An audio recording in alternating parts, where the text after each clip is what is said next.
You finally got the thing. The promotion, the phone, the person, the number in your bank account you once swore would be enough. For a moment, maybe a day, maybe a week, it felt like the world had clicked into place. Like you'd finally arrived somewhere you could rest. And then it faded. The thrill thinned out. The new became normal. And underneath it all, quietly, a familiar voice started whispering about the next thing.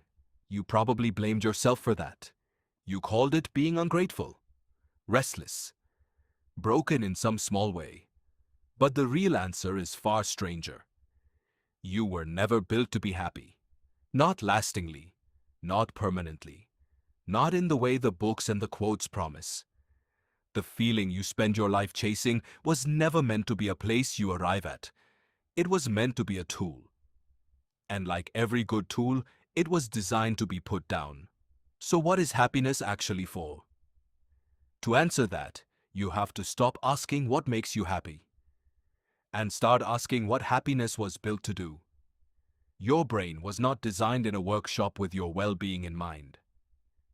It was assembled slowly, blindly, across millions of years, by a process that cared about exactly one thing.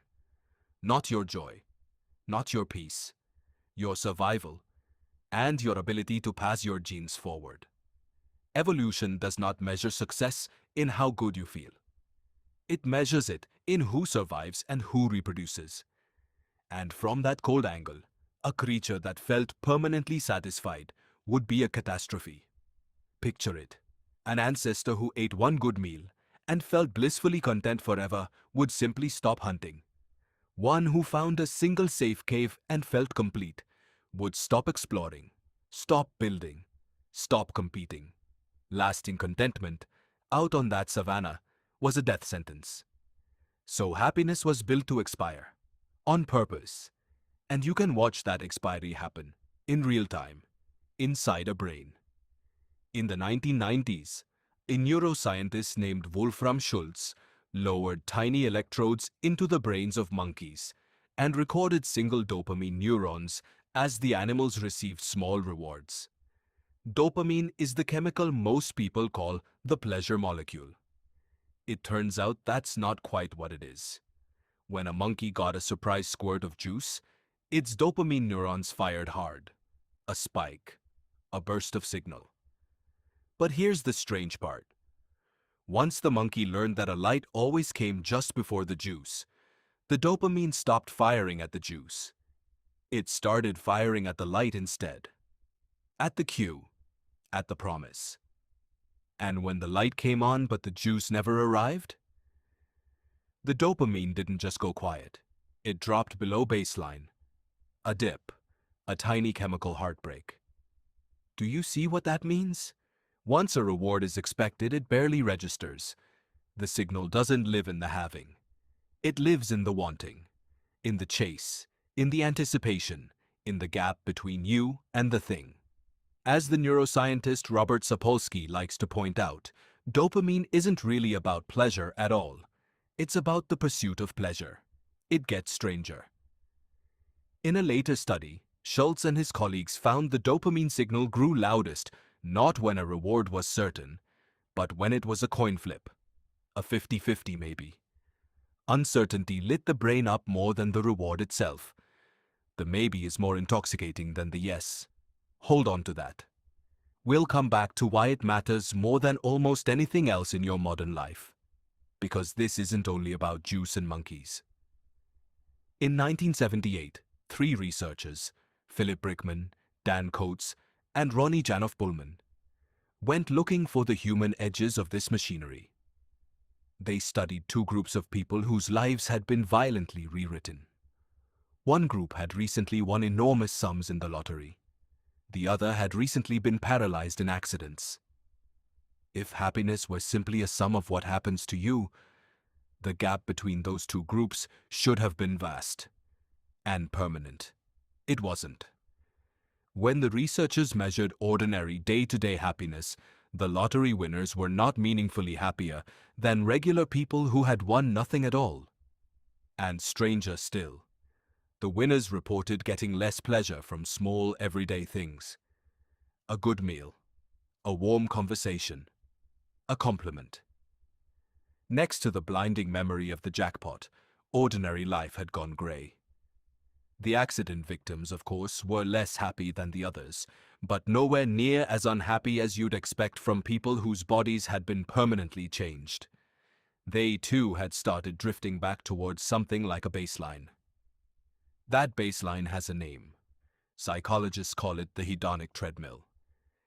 You can run toward better and better circumstances, and for a while the scenery genuinely changes.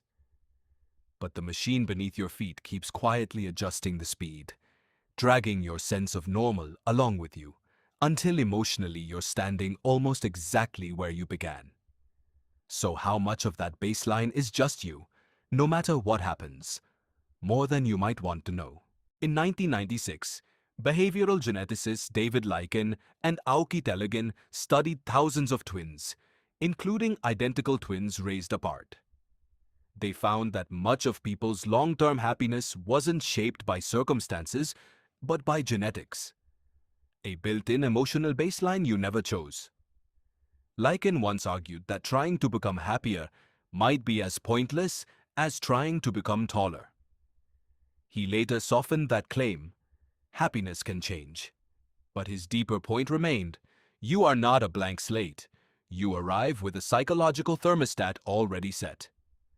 And this changes everything. You've probably treated your restlessness as a flaw. The fading excitement, the feeling that nothing is ever enough. It seems like something inside you is broken. It isn't. It's the system working exactly as designed. The dissatisfaction is the feature. Every time the excitement from something you wanted fades, your brain is doing what evolution built it to do, resetting your desire and pushing you toward the next opportunity that might improve survival. You aren't malfunctioning. You're running ancient software that helped your ancestors stay alive. It goes even deeper. Psychiatrist Randolph Nesse, a founder of evolutionary medicine, argues that even anxiety and low mood evolved as protective tools rather than defects. He describes the smoke-detector principle. A smoke alarm that screams at burnt toast is annoying. But one that never gives false alarms may stay silent during a real fire. Evolution preferred too many false alarms over missing one genuine danger. You are the descendant of the warriors. The people who stayed alert, kept searching, and were never completely satisfied. The ones who relaxed too soon often left fewer descendants. You didn't inherit happiness.